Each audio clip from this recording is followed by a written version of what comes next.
Well, hello again, my friends. Welcome back.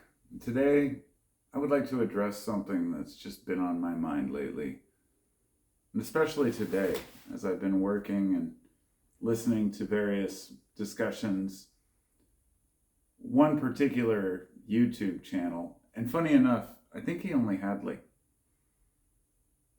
68 subscribers or something. But YouTube's, I'll give it credit where credit's due. It's done a little bit of a better job recommending random channels to me. But it was a discussion where he touched upon the death of critical thinking and how lonely it is to be a person who's a critical thinker in today's world. And he put it in a way that was so eloquent that I couldn't myself probably put it as nicely, because I would tend to come across as arrogant or maybe egotistical to people. Or perhaps that's my own insecurity about how I come across to people. But anyone who knows my channel knows that I'm a thinking man, and I've thought about a lot of different philosophies and ideas, done a lot of research. I've spent most of my life learning because it's what I'm interested in. And critical thinking to me is one of the most crucial things I have, one of the most important tools that I have. Sometimes our critical thinking can go awry if we allow our biases to take hold. But sometimes our critical thinking leads us to take positions that others may view as biased or simplistic. And we become kind of detached from society because we can't express exactly how we feel.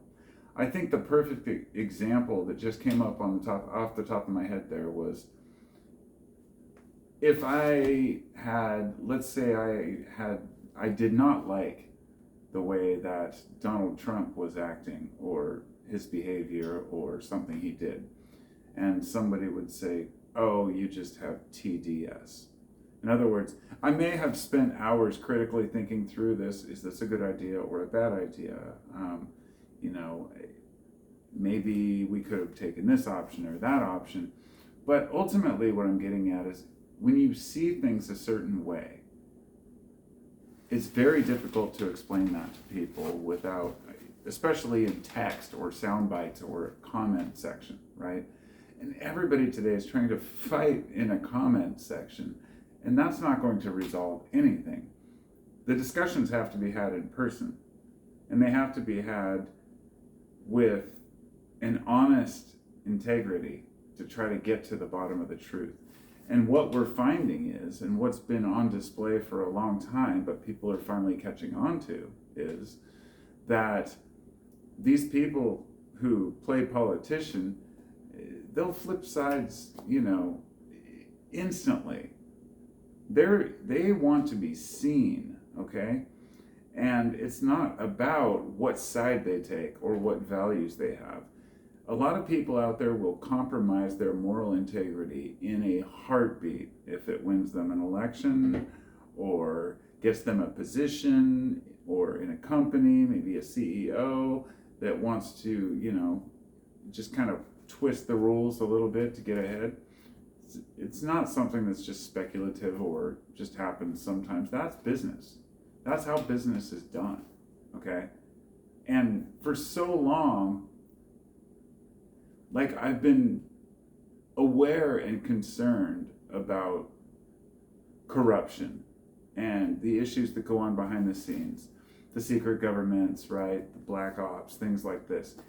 And what I found is nobody gives a shit. There are so many Americans out there who say, oh yeah, I care about the country, but I don't really want to understand it or what the actual rules of the game are. If you want to play dumb and just live your life, that's fine too. But now everybody's become an overnight expert because they can Google something, or they watched a podcast, or somebody told them something on the news channel. The fact that Fox News is still the leader in media tells me everything I need to know. I watch it once in a while, and I think, are there any critical thinking men out there who actually watch the news? I'd be hard pressed to find any. I mean, maybe sound bites and clips for informative purposes, but any thinking man who watches the mainstream media is obviously watching to see where they're lying or what they're omitting, because at this point it's not even speculation that everything is a fucking play to these people.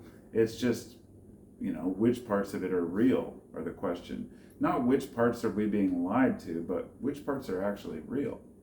And I don't want to get off on a tangent about that political side of things, but I feel that that is what's stripping away people's critical thinking ability. Tribalism.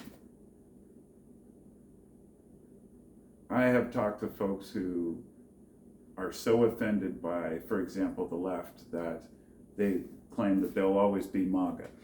And then other people who say that, they are so bothered by what Trump's done that they'll never leave the Democrats, the blue no matter who thing. I think both are misguided. I don't think I would ever say forever on anything. What I want to do is see a politician who comes up and says, what do the American people want?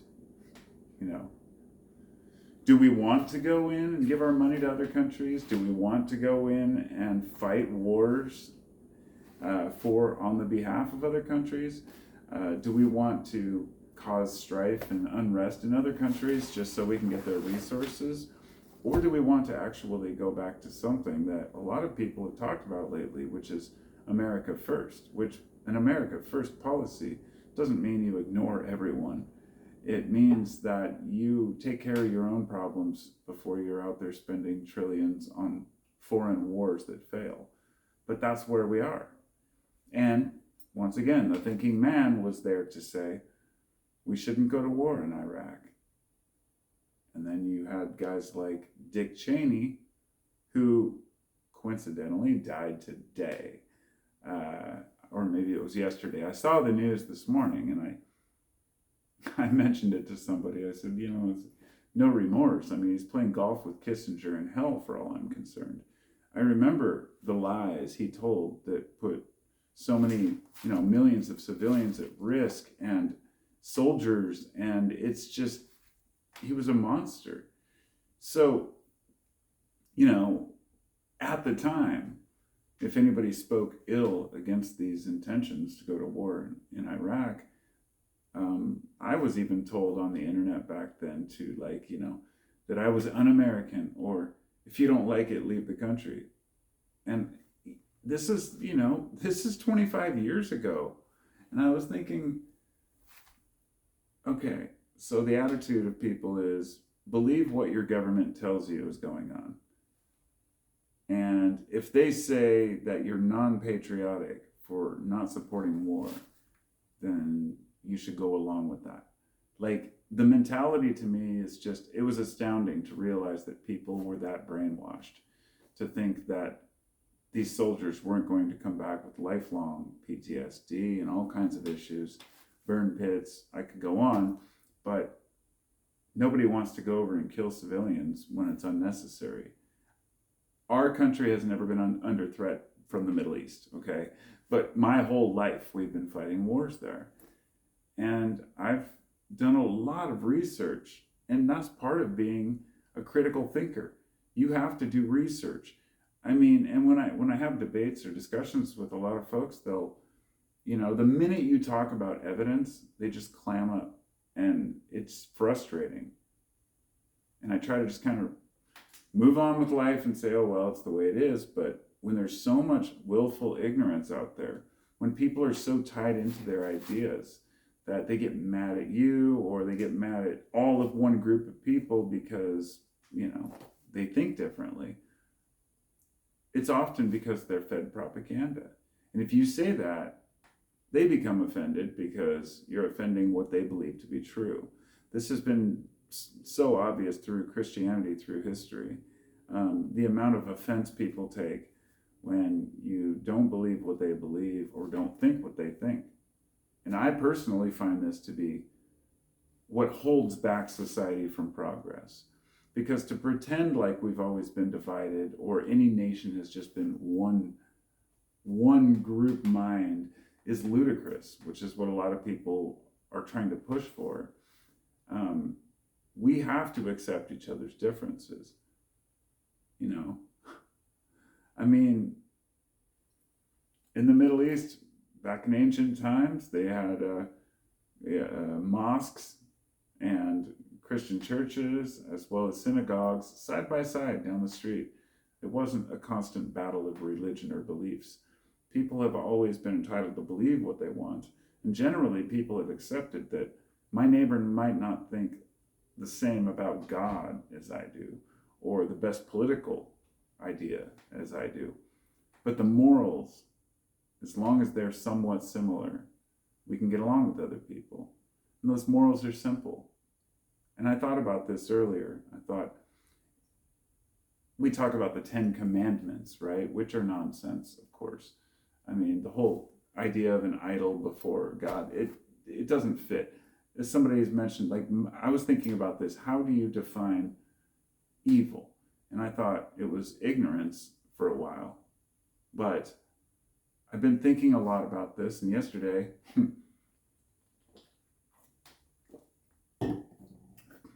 I thought the best definition I can think of for evil is willful domination. And that can cover a lot of different things. And it doesn't mean that all domination is evil, but all evil is domination. And I was trying to think of exceptions, and I really couldn't. Domination over other people, over land, over culture, over ideas. Evil is pervasive. Evil is the inability for you to accept that your neighbor might not believe the same thing as you do, but what matters is their intention and their behavior, not their belief. You can't, have someone arrested or tried because they think differently than you. There's a reason for that.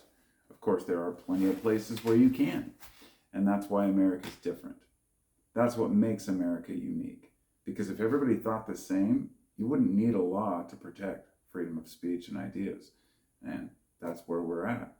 So as I try to rationalize everything that's going on around me, I try to include, all the bullshit that I've seen over the last 10 years, the gradual just wedges pushed between people, and understanding and learning more and more about, ancient cultures and wars and how we got to where we are. I spend a lot of my time listening to podcasts about history and even about economics and politics as much as I can handle, because I want to understand how we got here. I want to understand what the fuck we can do to get away from it.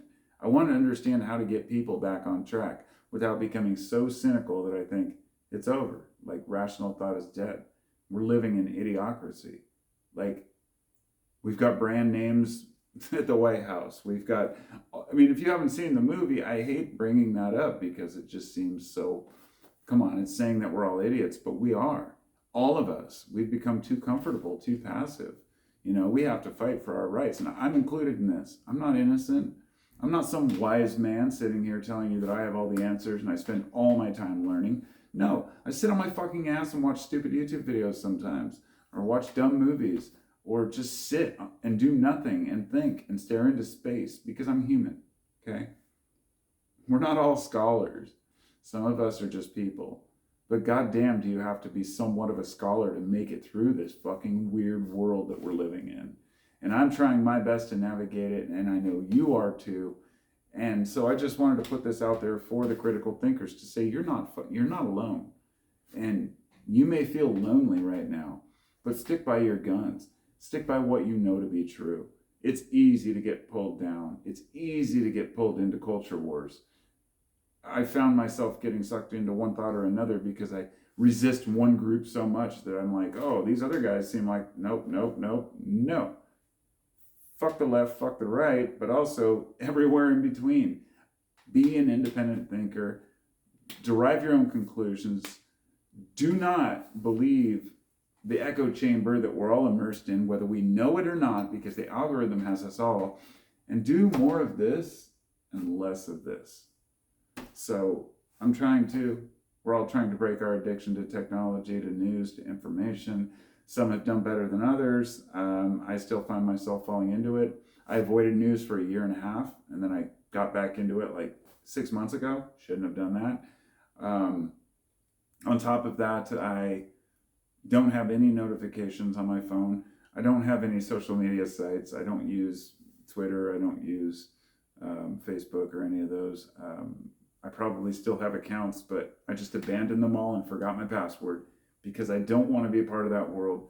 But thank God for YouTube, because I still need to express myself. We all do. So even if you're just somebody who does use Twitter to post your thoughts and you're not into making videos, that's fine too. I'm not dissing that, because if you're expressing true thoughts and thoughtful ideas, that's what the world needs. There are a lot of people that just sit and yap about what so-and-so said or what this person said.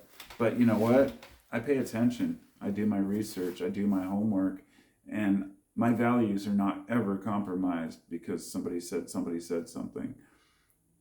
I've seen through the bullshit for a long time, and I try not to be arrogant about it, as if, well, yep, saw that coming. But sometimes it's just, you see a disaster on its way, and that's where the economy's heading, and that's why I think America needs to get its shit together. We need to start getting along and pointing the finger in the right direction. If people want to take that energy out and fight with somebody, fight with the motherfuckers who wear the masks in Washington.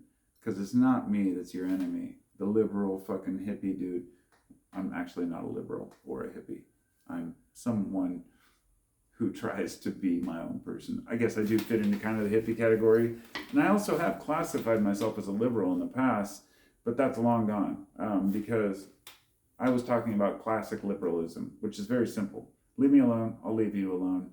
Free enterprise, keep the government out of our shit. That's liberalism. So, whatever. Definitions just make everybody look dumb. What I am is a human, and a humanist first. So I care more about individual lives than I do about borders or policies. That's something that I've tried to keep with me as one of my values. This is why I'm strongly opposed to the behavior of ICE. Am I against deporting violent criminals? Or no, of course not. Am I opposed to the courts sending people away and denying visas or revoking? Or no, of course not. If you go through the court system, I'm totally okay with it. But am I okay with masked men rounding up immigrants, going through motel rooms, dropping from Black Hawk helicopters? I see what's going on. I'm not stupid. It's a show of force. But individual human beings get caught up in this. And I'm not the trolley problem guy. I believe that every human, right needs to be protected in this country, because those are the laws that we set forward. And I've heard a lot of intelligent people completely disagreeing with that idea out of fear. We need to get rid of the immigrants. That's just one example, and I hate to bring politics into it because that instantly makes it political, right? But it's not, because every thinking man should see that every human being's life matters, except Dick Cheney. Anyway, see y'all next time. Peace out.